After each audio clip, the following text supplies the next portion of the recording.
Olá, caros traders, Marcelo Torres da TradeWise com mais uma videoanálise para vocês. Vamos ver o que nós temos hoje. O mercado está seguindo, por enquanto, o movimento de ontem, tá? Temos algumas situações aqui, por exemplo, a tensão entre a China e os Estados Unidos aumenta um pouquinho, né? Também isso no cenário internacional. Basicamente é isso que está agitando. E os Estados Unidos acreditam que o coronavírus deve piorar por lá, tá? No cenário internacional também a gente sabe que o bailout saiu lá de 750 bilhões de dólares, euros, onde 350 vai ser emprestado e os outros 400 vão ser dados para os principais países que estão ruins, principalmente a Espanha e a Itália, né? Então, esse é o cenário que nós temos internacional. No cenário nacional, o que a gente tem é algumas notícias boas com relação à privatização, por exemplo, da Eletrobras. Está sendo criada a empresa para fazer a privatização, então isso aí provavelmente vai dar um boom na bolsa hoje. Pá! Vai dar uma puxada, porque isso é positivo, né? Vai ser uma briga entre o que está dando negativo e o positivo e o que os gringos vão fazer com relação a eles lá, né? Também a WEG teve lucro de 32% a mais, né?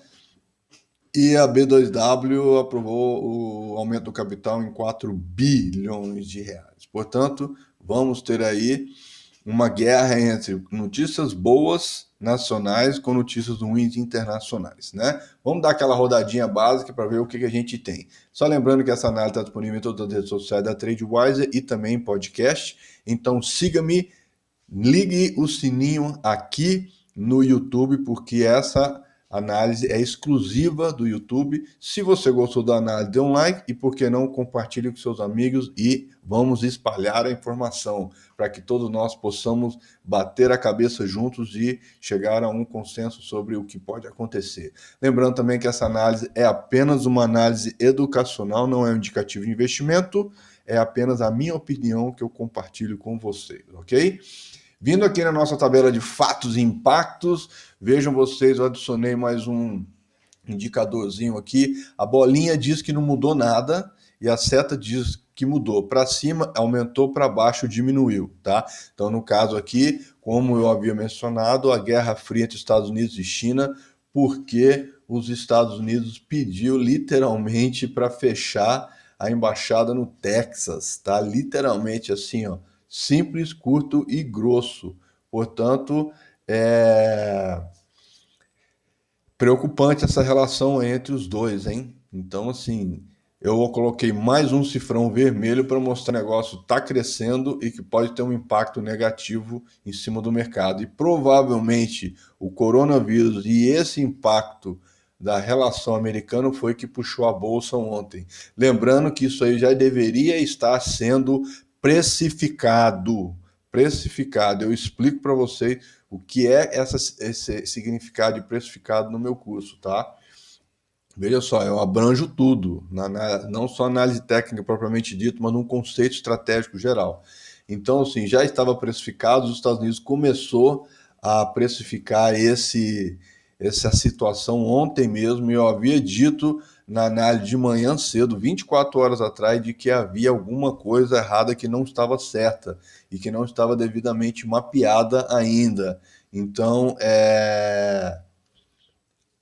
aconteceu que realmente o cenário está apertando com relação a essa guerra fria, tá bom? Vamos ver o que mais que nós temos aqui. Índice de ganância mesmo está em 65, ontem estava em 65, portanto o mercado ficou estável e vocês vão ver foi uma série de candles de dúvida que ficaram no ar ontem, muito estranhamente, tá bom? Então ele não se mexeu porque há dúvidas da continuidade dessa alta. Olhando rapidamente aqui, a promessa de bombar ontem nos Estados Unidos, aquela coisa toda, acabou que a Dow Jones fechou magrela, o Brasil fechou levemente negativo, né? E aí a quem aproveitou realmente foram as bolsas europeias, que fecharam bastante. E hoje estão realizando esse lucro, como vocês podem ver aí agora. As bolsas asiáticas também trabalharam no campo relativamente positivo, para não dizer praticamente 0 a 0. Um ou outro foi que entregou as contas e ficou abaixo de 1%. O resto, todos ficaram próximo de zero ou logo acima do zero, tá bom? Mais ou menos ali, uma variação tranquila. Portanto, a Europa está simplesmente realizando lucro e, diga-se de passagem, está realizando com bastante modéstia, hein? Porque ontem foi praticamente o dobro disso daí. A Espanha tá entregando tudo de ontem, mas a maioria, a Bélgica também, mas a maioria está entregando aí metade, um terço, mais ou menos, do que foi ontem, né? Olhando para hoje, os Estados Unidos sugere abrir negativo, o Brasil está levemente positivo para estável, né? O que a gente vê aqui é que realmente vai ser a briga entre o Brasil com notícias boas e o internacional com notícias ruins, tá? Então, vamos lá. A chance do internacional cair muito e o Brasil ficar positivo é pouca. É pouca. Mas se o Internacional ficar nesse lenga-lenga que ficou ontem, provavelmente o Brasil fecha positivo hoje. Mas não significa que vai ser forte. Tá? Pode inclusive aproveitar apenas o boatinho do positivo de hoje para poder fazer um ganho negativo, hein? Ou seja, estoura para cima, quando todo mundo vier junto, ele sai entregando tudo, tá bom? Então, muita calma nessa hora. Olhando a Bolsa da Inglaterra, vejam vocês, eu estou cantando essa bola faz dias, para não falar que tem mais de uma semana. Esse canal de baixa cinza aqui, eu fiz esse canal e ele está respeitando esse canal religiosamente e hoje está em queda. Eu disse que o estocástico estava subindo muito e que estava na hora dele reverter, sendo que desde o dia 20 ele já vinha sugerindo que podia já perder esse momentum, né, dessa alta. Eu também mencionei que a onda positiva que está sendo feita no IFR e em vários outros indicadores, por exemplo, o MACD, está bastante inferior, por que não também dizer spread do dinheiro. O spread do dinheiro nem sinalizou completamente queda, mas ele já, assim como o IFR, mas eles já estão na dúvida se continuam subindo. Mas o que eu quero colocar é que a amplitude dessa onda, né, a altura dessa onda atual está muito inferior à onda passada, tá vendo? IFR ao estocástico aqui, olha o spread nem se fala, né?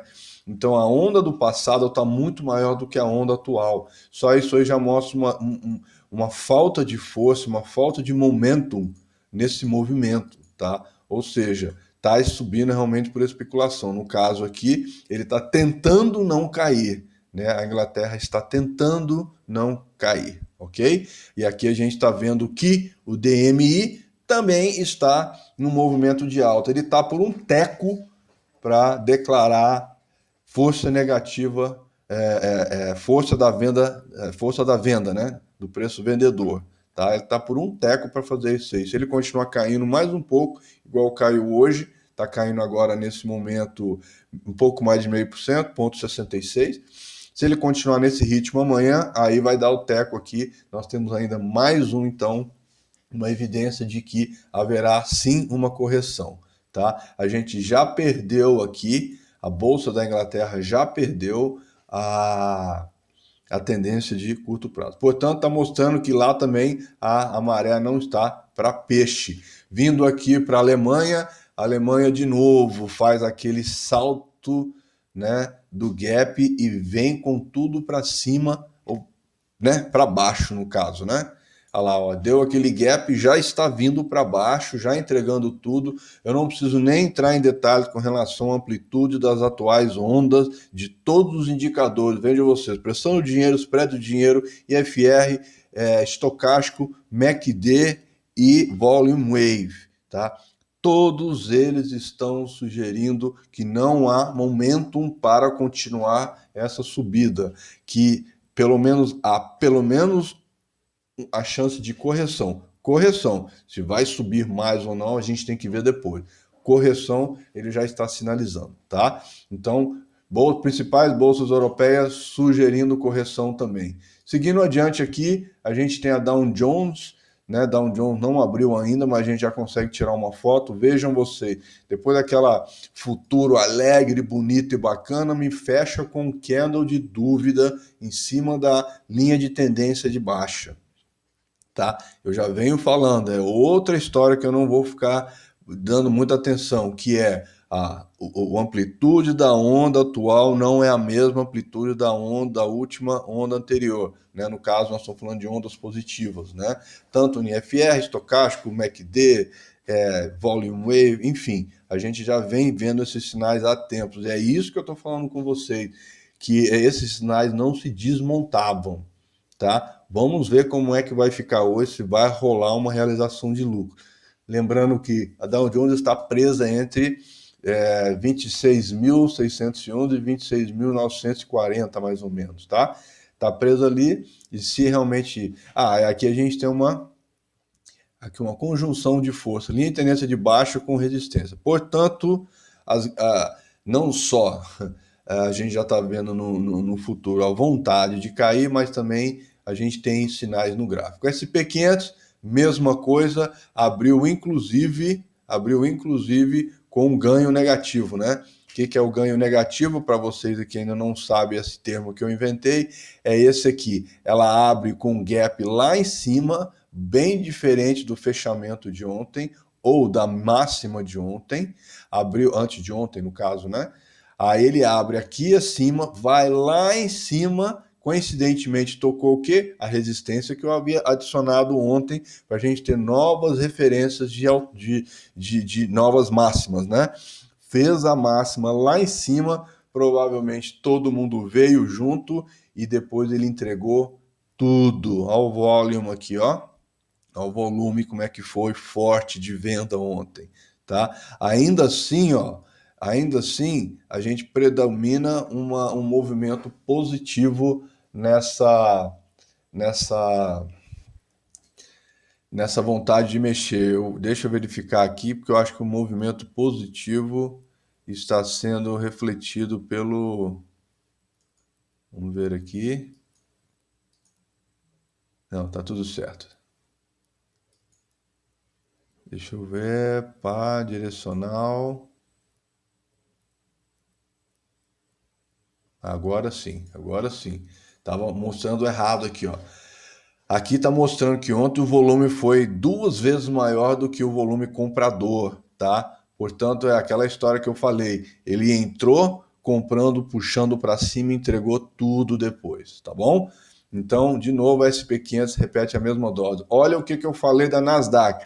Falei que a Nasdaq estava batendo na linha de tendência de alta, na linha de retorno do canal de alta, e de que ele já estava num limite bastante ousado, que deveria haver uma correção. E o que aconteceu ontem? Houve sim a correção. Mas vejam vocês que os indicadores dele estão todos apertados, porque é aquela coisa, eu quero continuar subindo, mas não quero. Então, ele está numa briga eterna aí se vai ou racha, tá? Tirar essa linha de tendência de baixa, porque ela já foi perdida, tá? Então agora, caso a gente veja uma correção, eu estou dando atenção para a Nasdaq, porque eu sei que tem gente na Nasdaq, eu sei que tem ex-aluno meu que agora tá pulando para dentro da Nasdaq. Isso é legal, isso é bacana, então deixa eu dar um apoio aí para esses ex-alunos aí, né? Aí, ó, ele já cumpriu a primeira parte do movimento, já foi em 236 de Fibonacci, considerando que esse candle de ontem é o topo, então o próximo nível é 10.588, tá? E 10.588, quiçá 10.511, tá bom? Então tá aqui o movimento que a Nasdaq pode fazer de retração hoje. Seguindo adiante aqui, lembrando rapidamente vocês sobre o curso da sexta Masterclass, que vai acontecer de 3 a 6 de agosto. Mais detalhes está no link desse post, ok? Aqui agora a Bolsa de Xangai, falei com vocês, tem alguma coisa errada que não está certa. Deixou ontem, ou essa madrugada, né? Um baita de um candle aqui de reversão de topo, sugerindo que pode vir a cair. Provavelmente por causa ou das maracutaias chinesas lá, ou também por causa do conflito da Guerra Fria entre Estados Unidos e a China, tá bom? Então, assim, a gente vê que o gráfico tem a intenção de cair, mas as forças ainda não se convenceram de que tem que cair. Ou elas estão dizendo que é queda, outras estão dizendo que não é queda. Portanto, a gente tem um viés de queda, apesar dos indícios ainda serem de alta. Mas com esse candle que ela deixou aqui hoje de madrugada, há uma boa chance de retração. Olhando o petróleo caindo, ou seja, deu aquele ânimo, aquela speculation tal, provavelmente não teve muito consumo. Olha o volume como está. O volume como está extremamente baixo, a gente está quase perdendo o histórico aqui do lado esquerdo, o volume está extremamente baixo, então está mostrando que apesar de tudo não está tendo muita negociação com o petróleo, tá? E ele também com os outros está com viés de queda, estreitando os indicadores, porque ninguém sabe mais o que fazer. Não quero cair, mas também não dá para subir. Como eu faço? É a história. Lembrando aqui, ó, candle de reversão de topo que eu havia mencionado aqui, ó, e realmente está caindo. Então vamos assistir essa queda aí. Ouro, falei com vocês, ouro subindo, dólar caindo e bolsa subindo, tem alguma coisa errada que não está certa. E eu ouvi isso de um analista fundamentalista fera, tá? Ou seja, eu olhando o gráfico e ele olhando os fundamentos, eu ouvi o comentário dele sobre isso. Ele falou: tomem cuidado, tem alguma coisa muito forte por vir aí. Eu avisei isso para vocês ontem, eu ouvi ele falando ontem mais tarde. Tomem cuidado, tem uma coisa muito forte por vir aí, porque dólar subindo, dólar caindo, ouro subindo e bolsa subindo, tem alguma coisa muito errada, tá? Não deu outra, tá? Eu acho que eles estão buscando aqui. Só que esse movimento que o dólar fez ontem aqui, ó, esse candle que ele deixou é muito parecido com esse candle anterior aqui. Então pode ser que a gente veja que é muito parecido com alguns outros padrões que ele fez para trás. Portanto, pode ser que ele faça uma correção hoje, mas se a bolsa cair, esse ouro vai continuar subindo, absurdo, vai bater em $1.900. Bom, é isso aí. Pessoal, não sei agora se está correndo por ouro, especulando. Agora tá uma loucura isso aí. É uma especulação para lá, para cá. Para finalizar a conta, hoje o dólar dentro daquela cesta o dólar que se compara com aquela cesta de moedas internacionais com quais o país faz comércio, continua caindo hoje. Isso é muito ruim. Por quê? Por causa da injeção de dólar, da liquidez que o Banco Central, que o Fed está fazendo nos Estados Unidos. Isso aí está matando o dólar aos poucos. Ele já perdeu aquele suporte e já está indo testar o próximo a quanto aqui? A $94,67, tá? Já está indo lá testar esse valor, tá? Uma desvalorização braba. Lembrando que essa grande desvalorização que teve foi na grande queda que aconteceu recentemente, né, no início do ano. Ele está indo buscar esse mesmo nível de novo. Portanto, a gente vê que tem muita coisa errada. A gente vê que o bailout, ou seja, a ajuda que o governo está fazendo, não está ajudando. Está simplesmente segurando a onda, tá? Esse fera fundamentalista que eu falei, ele ainda não vê sinais de que o pior já passou, tá? Mas também não pode dizer que o pior está por vir, né? Então, ele está ainda fazendo essa análise aí. Vamos ver o que vai dar, tá bom? É isso aí, pessoal. Com essa análise na mão, desculpe a demora, mas o objetivo é ser bem específico agora que a gente tem tempo para falar só dos indicadores mundiais. É importante vocês verem esses detalhes que eu estou mostrando. Tem muito sinal aí, tá? Mostrando isso daí. Na verdade, aqui o dólar, esse candle que está aqui é o candle de hoje. O dólar já subiu, perdão, o ouro. O ouro já está subindo, esse candle é de hoje. Portanto, ele está provavelmente fazendo uma situação para reversão. Tá bom, pessoal? Com essa análise na mão e com o mercado querendo abrir negativo, vamos dar a última olhada nele. Agora, então, é showtime. Aquele abraço para vocês.